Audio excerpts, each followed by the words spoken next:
Orang itu lalu berkata, "Ya Allah, saya telah meminta kepada saudaraku, kepada ibuku, ayahku, istriku, anakku, namun tidak ada satupun dari mereka yang memberikan kebaikanku kepadaku."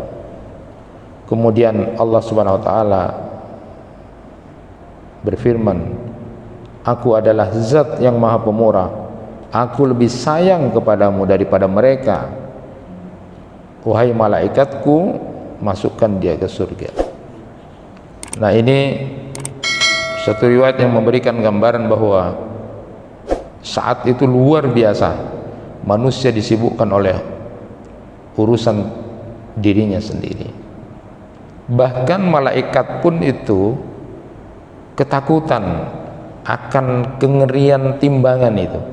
Jadi ketika malaikat melihat timbangan atau mizan itu malaikat sempat juga takut, padahal mereka tidak akan dihisab. Malaikat itu tidak akan dihisab, tapi justru ngeri melihat mizan itu.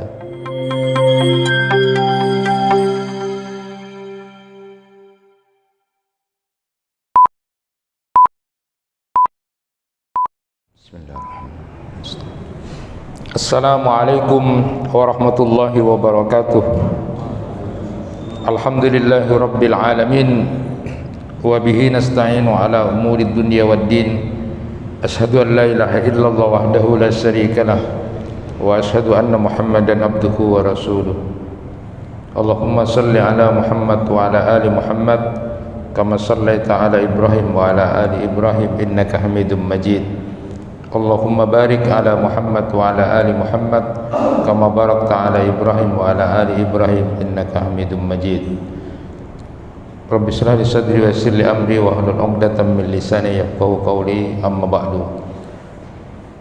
Bapak Ibu jamaah kuliah subuh yang dirahmati Allah, berdasarkan riwayat Anas bin Malik ketika beliau meminta kepada Nabi Muhammad SAW untuk mendapatkan dirinya syafaat dari Nabi, dan Nabi lalu kemudian menyanggupi akan memberikan syafaat itu kepada Anas bin Malik. Ketika ditanya di mana nanti menemui Nabi pada saat di akhirat, ada 3 tempat katanya Anas bin Malik yang disampaikan oleh Nabi. Yang pertama di mizan, kalau tidak didapati Rasulullah di mizan, lalu kemudian di haud, di telaga Nabi. Kalau tidak didapati, lalu kemudian di sirat. Itulah 3 tempat katanya Anas bin Malik yang disampaikan oleh Nabi akan memberikan syafaat itu. Nah, di antara 3 ini nanti kita akan bahas satu-satu, yaitu pertama tentang mizan, lalu nanti kita bahas tentang haud telaga Nabi, dan kemudian sirat. Karena bagian dari rentetan peristiwa di hari kiamat atau hari akhirat itu adalah diantaranya adalah mizan, lalu haud dan sirat. Bapak Ibu yang dirahmati Allah, salah satu kesulitan pada hari akhirat itu yang akan dihadapi oleh hamba-hamba Allah itu adalah saat penegakan timbangan, atau yang kita kenal dengan mizan itu. Jadi setiap hamba nanti akan menyaksikan timbangan amalannya. Dia akan melihat seluruh kebaikan dan kejelekannya pada timbangan itu. Di dalam Al-Quran surat Al-Qari'ah ayat 6 sampai 11 itu disebutkan, fa amma man sakulat mawazinuhu fa huwa fi 'ishatir radiyah wa amma man khaffat mawazinuhu fa ummuhu hawiyah wa ma adraka ma hiya narun hamiyah. Maka adapun orang-orang yang berat timbangan kebaikannya, maka dia berada dalam kehidupan yang memuaskan, senang nanti. Dan adapun orang-orang yang ringan timbangan kebaikannya, maka tempat kembalinya adalah neraka hawiyah. Dan tahukah kamu apakah neraka hawiyah itu? Yaitu api yang begitu sangat panas. Nah, Nabi saja, Nabi sallallahu alaihi wasallam ketika hendak tidur pun mengajarkan doa. Di antara doa-doa sebelum tidur itu, riwayat Abu Al-Azhar An-Nawari radhiyallahu an, apabila beliau hendak berbaring tidur, di antara doa-doa beliau mengucapkan bismillah wada'tu janbi Allahumma ghfirli dhunubi wa syaitani wa fukka rihai wa sakkil mizani waj'alni fin nadil a'la. Salah satu doa Nabi sebelum tidur itu, di antara sekian yang diajarkan dan dibaca oleh Nabi, beliau membaca bismillah wada'tu janbi, dengan nama Allah aku letakkan lambungku, Allahumma ghfirli zunubi, ya Allah ampunilah dosa-dosaku, wahsa syaitani, usirlah setanku, wa fukka rihai, bebaskan gadayanku, wasakil mizani, beratkan timbangan kebaikanku nanti, waj'alni fin nadil a'la, dan jadikanlah aku pada an-nadil a'la, al-malaikul a'la, al-malaul a'la. Jadi Rasulullah sallallahu alaihi wasallam ketika mau tidur pun berdoa. Salah satu di antara doa yang beliau baca adalah memohon kepada Allah nanti kalau di mizan, di timbangan itu, timbangan amal kebaikannya berat daripada kejelekannya. Nabi mengajarkan doa ini kepada kita, salah satu di antaranya. Nah, jemaah yang dirahmati Allah, tentu karena ini persoalan yang berat juga, kecemasan dan ketakutan yang ada pada seorang hamba saat itu akan membuat begitu sangat tidak peduli dengan siapapun karena takut dan cemasnya. Sehingga kemudian kalau ada ulama menulis kitab misalnya kaifa tarfa'u amalaka fil mizan, bagaimana bisa amal-amalmu itu mengangkat dirimu di penimbangan itu, di timbangan itu. Ada risalah kecil yang ditulis misalnya oleh Syekh Muhammad Ibrahim An-Nuaim itu, dan memang gambaran kesulitan tentang mizan ini juga sempat disampaikan oleh Rasulullah sallallahu alaihi wasallam di saat Nabi sallallahu alaihi wasallam melihat Aisyah radhiyallahu anha sempat menangis. Aisyah itu sempat menangis ketika Rasulullah bertanya, "Ma yubki?" Apa yang membuat engkau menangis? Qalat, dijawab oleh Aisyah, "Zakartun nar fa bakaitu." Karena aku ingat neraka ya Rasulullah, sampai aku kemudian menangis. Ini luar biasa ya, istri sempat menangis karena ingat neraka. Jadi kalau bapak-bapak punya istri suatu saat menangis, tanya, "Arab apa nama mular deknya?" Rata-rata tidak ada yang menjawab karena ingat neraka itu. Itu ada beberapa survei saya, tapi tidak akan saya sebutkan. Kemudian dilanjutkan, Aisyah kemudian bertanya kepada Nabi sallallahu alaihi wasallam, "Fahal tadhkuruna ahlikum yaumal qiyamah?" Apakah engkau nanti akan selalu ingat kepada keluargamu di hari kiamat itu? Jadi Aisyah wajar karena memang bareng sama Rasulullah. Kira-kira engkau terus ingat enggak sama keluargamu ya Rasulullah? Karena khawatir nanti cemas di akhirat itu, Rasulullah tidak membarengi begitu. Faqal, lalu Rasulullah menjawab, "Amma fi salasati mawatin fala yadhkuru ahadun ahadan." Ada tiga tempat di mana kemudian antara satu dengan yang lainnya tidak ingat siapa, karena cemasnya dan takutnya dirinya sendiri. indal mizan hatta ya'lama ayakhifu mizanu am yaskul. Yang pertama itu di waktu penimbangan amal, sampai seseorang itu sudah tahu nanti apakah lebih ringan atau lebih berat kebaikannya. Jadi saat di mizan itu antara satu dengan yang lain udah tidak mikir itu, tidak mikir siapapun. Wa inda tatayurus suhuf hatta ya'lam aina yaqa'u kitabuhu fi yaminihi aw fi simalihi am wara'a dhahri.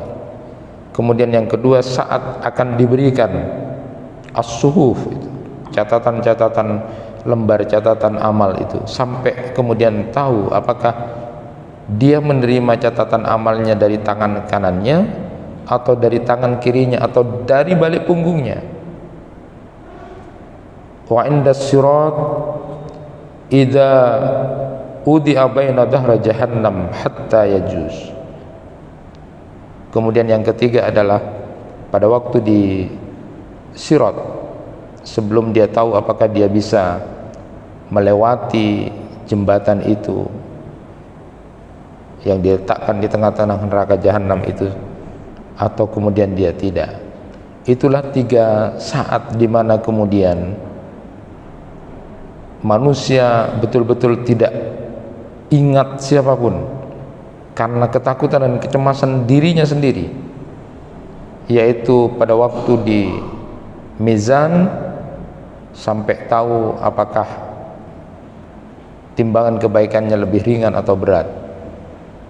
Kemudian pada saat mau menerima catatan amal itu, dan yang ketiga pada saat di sirat. Nah, saat itu di mizan manusia, kata Nabi, tidak ingat kecuali terhadap dirinya sendiri. Di dalam Quran surat Al-Mu'minun ayat 102, 103 itu kemudian disebutkan, faman sakulat mawazinuhu fa ulaika humul muflihun wa man khaffat mawazinuhu fa ulaika alladziina khasiru anfusahum. Siapa yang berat timbangan kebaikannya, maka mereka itulah orang yang beruntung, dan siapa yang ringan timbangan kebaikannya, maka mereka itulah orang-orang yang merugikan dirinya sendiri. Jadi kata Imam Al-Qurtubi itu dalam kitab At-Tazkirahnya itu, beliau berkata, siapa yang kebaikannya lebih berat daripada keburukannya walaupun hanya sebesar tepung atau telur kutu, dia akan masuk surga. Nah, siapa yang keburukannya lebih berat dari kebaikannya walaupun sebesar tepung atau telur kutu, dia akan masuk neraka, kecuali orang yang diampuni oleh Allah dan dia diberikan keringanan oleh Allah, sesuai dengan hadis riwayat Ibnu Mas'ud ya. Di tafsirnya Ibnu Katsir itu juga disebutkan, beliau menjelaskan, yauma yafirul mar'u min akhihi wa ummihi wa abi wa sahibati wa bani likulli imri'in minhum yauma idin sya'nu yughni. Jadi pada hari itu memang orang sibuk tentang urusan dirinya sendiri. Bahkan ada satu riwayat disebutkan di tafsir Ibnu Katsir itu, berdasarkan hadis mauquf hanya sampai kepada Ikrimah itu, bahwa ketika amal perbuatan seorang hamba itu ditimbang, ternyata setelah ditimbang dia butuh sedikit saja amal kebaikan untuk bisa kemudian amal kebaikannya itu lebih berat dari kejelekannya itu. Maka lalu kemudian Allah berfirman, wahai hambaku, lihatlah ke padang mahsyar, semoga kalian menemukan seseorang yang mau memberikan sedikit amalnya saja.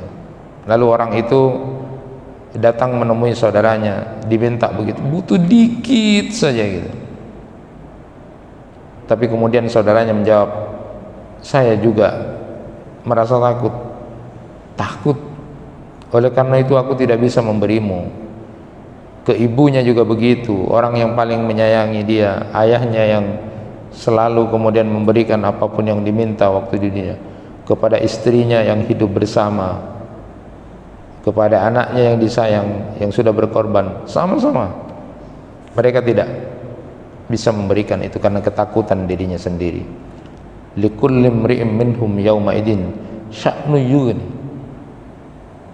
Nah, lalu orang ini lalu menemui Allah lagi dengan perasaan takut karena tidak ada yang memberikan, padahal mereka semua adalah keluarganya dan memiliki hubungan terdekat dengannya, namun tidak ada satupun yang memberikan.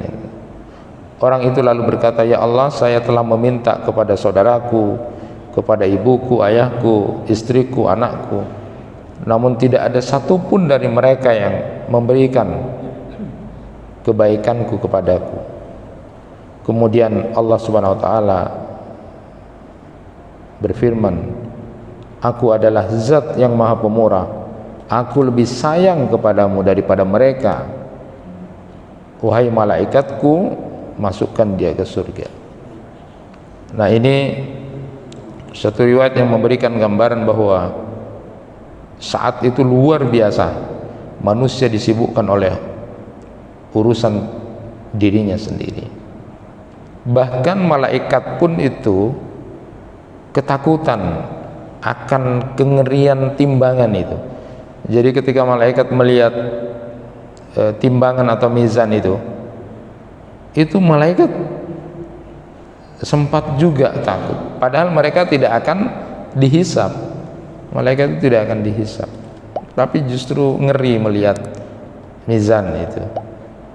Riwayat dari Salman Al-Farisi radhiyallahu an, Nabi sallallahu alaihi wasallam bersabda, yudha'ul mizan yaumal qiyamah falau wuzina fihi samawati wal ard lawasa'at fataqulul malaika ya rabbi liman yazidu hada wa yaqulullahu ta'ala liman syi'tu min khalqi fataqulul malaika subhanaka ma'abadnaka haqqa ibadatik. Ketika diletakkan timbangan pada hari kiamat, sekiranya langit dan bumi ditimbang padanya, niscaya timbangan itu masih luas. Maka kemudian malaikat berkata, wahai Tuhan, untuk siapa timbangan ini digunakan? Lalu Allah berfirman, untuk makhluk yang aku kehendaki. Malaikat berkata lagi, maha suci engkau, kami tidak menyembah engkau kecuali dengan sebenar-benarnya penyembahan. Jadi malaikat saja sampai kemudian ada kekhawatiran gitu ketika melihat timbangan itu. Jemaah yang dirahmati Allah, bahwa persoalan mizan ini oleh beberapa ulama itu, seperti diantaranya ditulis oleh Syekh Mahir As-Sufi itu, bahwa proses mizan itu dilakukan setelah proses hisab dan penerimaan catatan amal. Jadi mizan itu adalah merupakan rentetan setelah hisab. Jadi hisab dulu dan penerimaan catatan amal, di mana saat itu dihisab itu ketika sudah selesai semua hisab baru kemudian mizan. Jadi beliau jelaskan lebih detail lagi, saat penimbangan itu dilakukan atau mizan itu kemudian ditegakkan setelah hak-hak seseorang yang diambil orang lain dikembalikan oleh Allah, setelah orang-orang zalim menerima konsekuensi sesuai dengan hisab atau perhitungan berapa banyak orang yang telah dizalimi oleh orang ini, setelah orang-orang yang terzalimi memperoleh haknya secara sempurna, termasuk sepatah kata yang menyakitkan yang diucapkan orang lain terhadapnya, termasuk uang, harta, walaupun hanya sepeser atau lebih sedikit dari itu. Begitupun dengan hutang, setelah diperhitungkan semuanya, setelah dihisap semuanya, barulah kemudian ditegakkan penimbangan amal itu. Maka kata beliau mengingatkan Syekh Mahir itu, orang-orang zalim telah melupakan kezalimannya karena mereka menganggap remeh dan bukan apa-apa, tetapi di akhirat terkejut sekali karena perhitungannya begitu sangat detail, termasuk yang dianggap sepele. Di dalam Quran surat Al-Mujadalah ayat 6 disebutkan ahsahullahu wa nasuhu, Allah menghitungnya semua amal perbuatan itu meskipun mereka telah melupakannya. Semua terkaget-kaget dengan catatan kitab yang begitu detail itu. Di dalam Quran surat Al-Kahfi ayat 49 disebutkan ma lihadzal kitab la yughadiru shaghiratan wala kabiratan illa ahsaha wa wajadu ma 'amilu hadira wa la yadlimu rabbuka ahada. Kitab apa ini? Kitab apa ini? Tidak ada sedikit pun yang tertinggal, yang kecil, yang besar, melainkan tercatat semuanya, dan mereka dapati semua apa yang telah mereka kerjakan tertulis di situ, dan Tuhanmu tidak akan menzalimi seorang pun. Surat Al-Kahfi ayat 49. Jadi saat manusia itu membaca catatan amal mereka selama di dunia, mereka tidak dapat mengingkarinya. Mengapa? Karena amal perbuatan itu hadir di hadapan mereka secara visual, secara audio maupun tekstual, semuanya ada di situ. Sampai kemudian Allah berfirman, "Iqra kitabak kafa binafsika al-yawma 'alaika hasiba." Baca kitabmu itu, baca catatanmu itu sendiri, cukup dirimu sendiri pada hari ini sebagai penghitung atas dirimu sendiri. Nah, setelah hisab itu selesai, hasilnya tercatat dalam buku catatan amal, lalu diberikan kepada manusia, entah itu dari tangan kanannya atau kiri atau di balik punggung. Barulah kemudian berikutnya adalah mizan, penimbangan amal. Para ulama dan para ahli tafsir itu berbeda pendapat mengenai mizan ini. Apakah mizan atau neraca timbangan itu dalam arti yang sebenarnya, ataukah hanya kiasan? Nah, jadi di seluruh dalil yang ada itu memang menunjukkan bahwa neraca yang dimaksud itu adalah neraca yang sesungguhnya. Adapun mengenai bagaimana ukuran dan bentuknya, hanya Allah yang mengetahuinya. Hanya beberapa ulama saja yang tidak setuju dengan pendapat ini. Jadi yang menyatakan bahwa mizan itu adalah merupakan keadilan Allah saja. Jadi sebuah kiasan katanya. Tapi berdasarkan pendapat para ulama yang lain, terutama Ibnu Hajar Al-Asqalani, mengatakan bahwa Abu Ishaq Az-Zujjaj mengatakan bahwa Ahlus Sunnah sepakat mengimani adanya neraca amal itu pada hari kiamat. Jadi bukan kiasan, tapi memang ada neracanya yang digunakan untuk menimbang perbuatan manusia.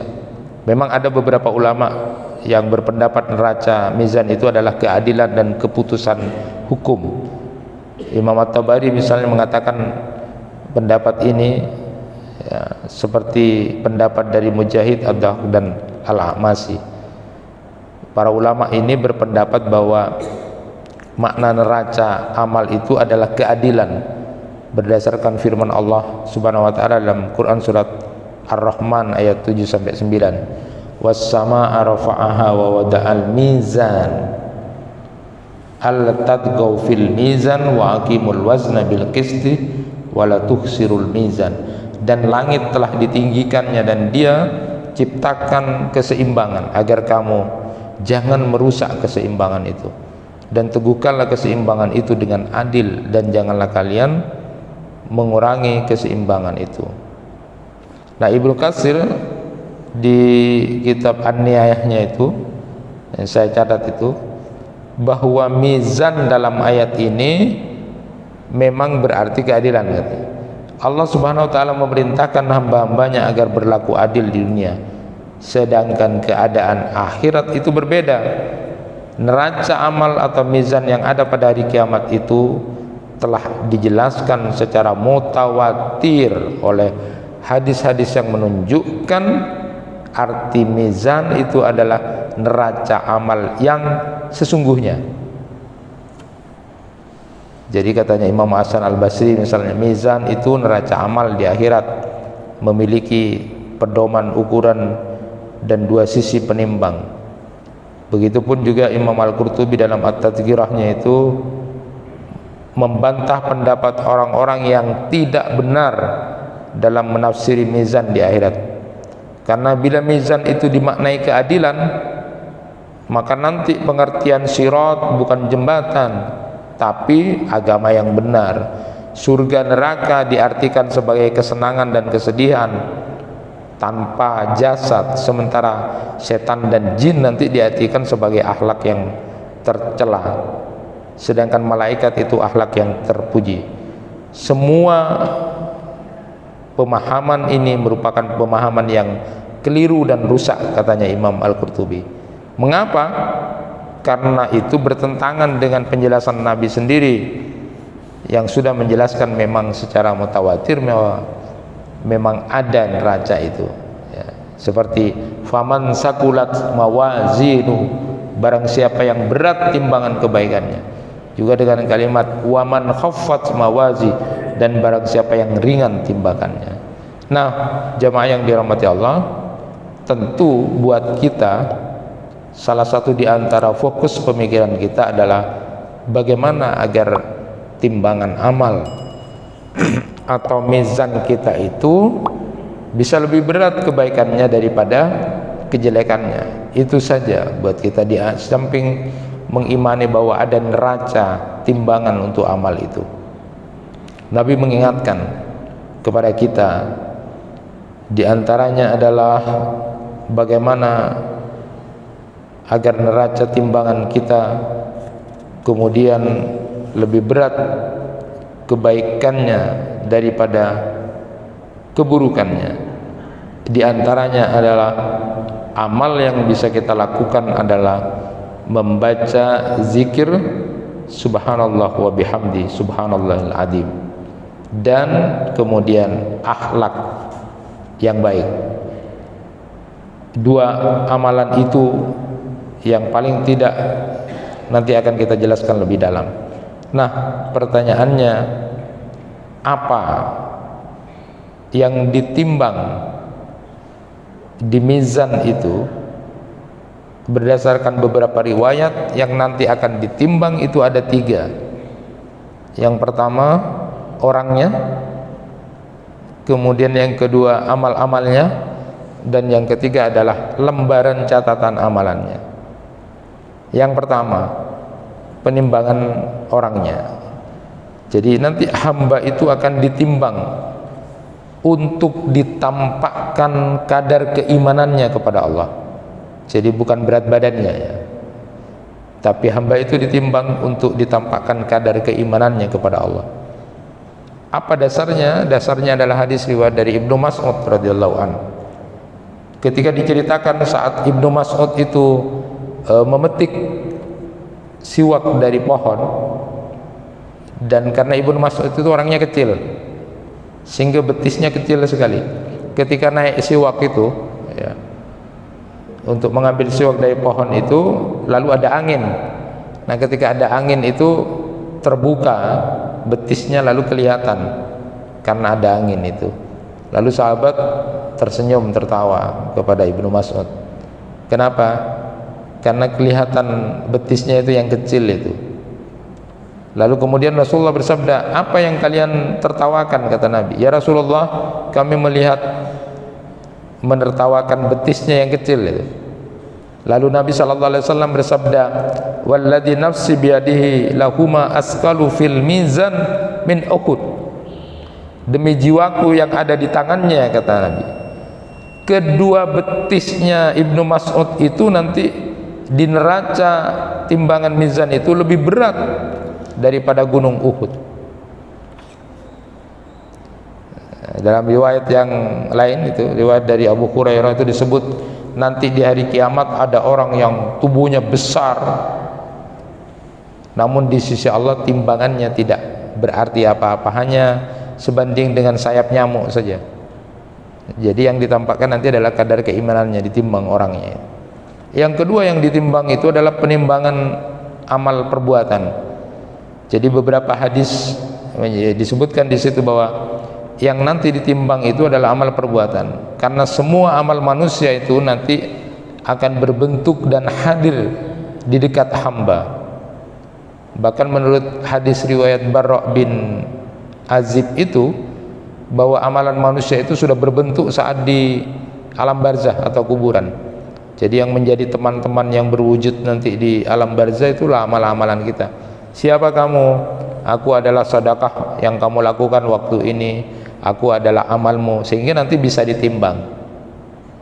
Jadi kalau orang-orang yang kemudian yang mengatakan tidak bisa diukur amal itu, tetapi karena penimbangan amal itu berwujud nanti hadir di dekat kita, itulah yang nanti akan ditimbang. Dan tadi saya sampaikan bahwa diantaranya adalah amal yang bisa memberatkan di mizan itu, penimbangan amal perbuatan kita adalah akhlak yang baik. Berdasarkan hadis Nabi, mamin syai'in yuda'u fil mizan asqalu min husnil khuluq, wa inna sahiba husnil khuluq la yablughu bihi darajata sahibi as-saum was-shalah. Tidak ada yang lebih memberatkan ketika diletakkan pada timbangan di mizan itu selain dari akhlak yang baik. Dan sesungguhnya pemilik akhlak yang baik itu benar-benar akan sampai pada derajat pemilik ahli puasa dan ahli salat. Hadis riwayat Ahmad. Nabi sallallahu alaihi wasallam pun dipuji oleh Allah karena akhlaknya yang baik. Wa innaka la'ala hulukin adim. Dan Nabi pun mengajarkan doa ketika kemudian berhias, ketika kemudian menyisir rambut, bercermin, Allahumma kama hasanta khalqi wa hassin huluki, sebagaimana engkau sudah baguskan fisikku ya Allah, maka baguskan akhlakku.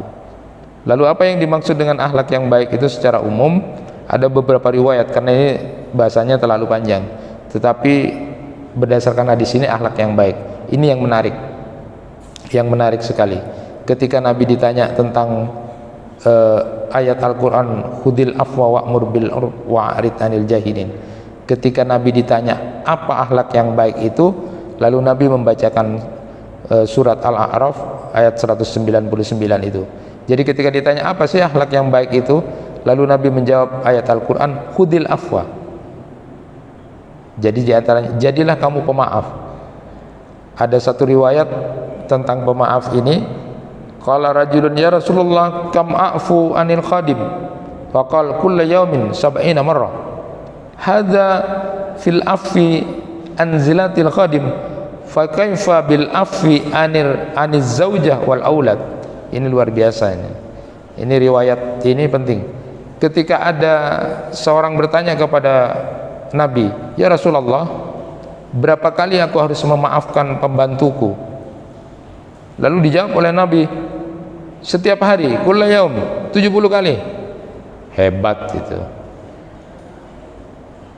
Ini perintah memberikan maaf kepada pembantu 70 kali. Bagaimana memberikan maaf kepada istri dan anak-anaknya yang jauh lebih dekat? Itu akhlak yang baik. Kalau kita kan enggak ini. Pembantu macam-macam 2 kali, macam-macam boleh lapor akhir ke polisi. Istrinya juga begitu, anaknya. Nah, ini yang menarik. Jadi di antara akhlak itu adalah Imam Al-Basri berkata, mazalut tagaful min fi'il kiram. Akhlak yang baik itu di antaranya adalah tagaful. Tagaful itu akan senantiasa menjadi ciri khas akhlak yang mulia. At-tagaful yutfi'u syarran katsira. Tagaful itu akan memadamkan banyaknya kejelekan. Jadi tagaful itu adalah memaafkan dan melupakan. Memaafkan dan melupakan. Jadi dimaafkan lalu dilupakan. Tapi itu susah orang. Orang kalau disakiti orang, pernah nyakitin, Itu at-taghaful itu adalah maafkan terus lupakan. Kalau sekarang kan enggak. Kalau sekarang itu yang dimunculkan adalah aku bisa maafkan kamu tapi tak bisa lupa aku. Wah, itu.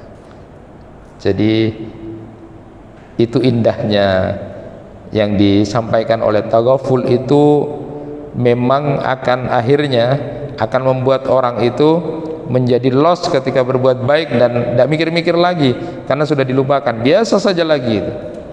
Tapi itu berat. Ini diantara ketika bertanya tentang akhlak. Jadi Imam Ahmad itu mengatakan 9/10 akhlak yang baik itu adalah at-taghaful. Jadi bukan akhlak itu bukan hanya sekedar dia makan bagus, tidurnya bagus, bukan hanya sekedar itu, tapi katanya Imam Ahmad 9/10 dari akhlak yang baik itu adalah at-taghaful itu. Tapi susah itu dilakukan. Bahkan orang sekarang kan lebih membanterkan atau menyangatkan, aku bisa maafkan tapi aku tidak bisa melupakan. Nah, yang kedua adalah zikir. Ma min syai'in yudau fil mizan askalu min husnil khuluq. Lalu kemudian zikiran itu disebutkan bahwa ada kalimat yang ringan tapi itu memberatkan di mizan nanti adalah kalimat subhanallah wa bihamdi subhanallahil azim. Saya sudah pernah menyampaikan itu kepada murid-murid saya, kepada beberapa jamaah pengajian. Kengku ketika kemudian antri di lampu merah, antri apapun, baca subhanallah wa bihamdi itu 1 menit antara satu orang dengan yang lain itu bisa bernilai di hadapan Allah, itu berbeda antara satu dengan yang lainnya. Kemudian yang terakhir adalah apa yang ditimbang. Yang ditimbang itu adalah buku catatan atau lembaran-lembaran amal yang dia terima. Ini didasarkan pada riwayat Abdullah bin Amr bin As, ada seorang hamba yang dipilih lalu dibentangkan 99 catatan amalnya, ya, masing-masing sejauh pandangan. Lalu kemudian ditanya, kamu ada yang kamu protes atau kamu ingkari dari catatan ini? Lalu kemudian dia mengatakan tidak. Lalu dikeluarkan 1 catatan yang bertuliskan syahadat itu, di mana saat catatan itu ditimbang, maka dosa yang tadi banyak yang dia lihat itu akhirnya dikalahkan dengan catatan kalimat la ilaha illallah itu. Jadi berdasarkan hadis ini, bahwa nanti yang ditimbang juga adalah catatan amal-amal itu. Dan hadis ini mengandung beberapa hal buat kita. Apakah ampunan Allah itu akan mencakup setiap orang yang gemar berbuat maksiat yang bersyahadat atau khusus orang ini? Tetapi menurut pendapat dari Syekh Mahir Ahmad itu tentang hadis ini, beliau sebutkan pertama ada 3 kemungkinan. Pertama, bahwa pemilik kartu ini kemungkinan dulunya adalah orang kafir, kemudian dia masuk Islam. Jadi semua kejelekannya itu dikalahkan oleh kalimat syahadat dia masuk Islam.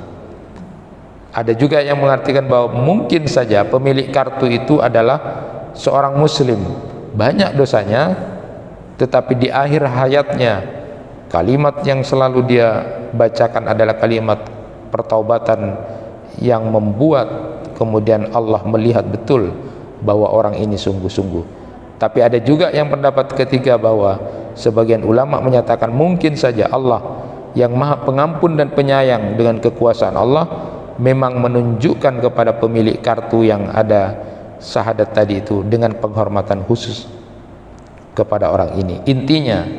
Intinya bahwa buku catatan amal-amal lembaran kita itu juga akan ditimbang di mizan nanti. Inilah saatnya kemudian di situ ada baginda Nabi sallallahu alaihi wasallam yang kalau kemudian berkenan atas izin Allah akan memberikan kepada umatnya syafaatnya di waktu di mizan. Mudah-mudahan kita bisa bertemu Nabi sallallahu alaihi wasallam di mizan. Itu yang bisa disampaikan, mudah-mudahan bermanfaat. kurang lebihnya mohon maaf. Wassalamualaikum warahmatullahi wabarakatuh.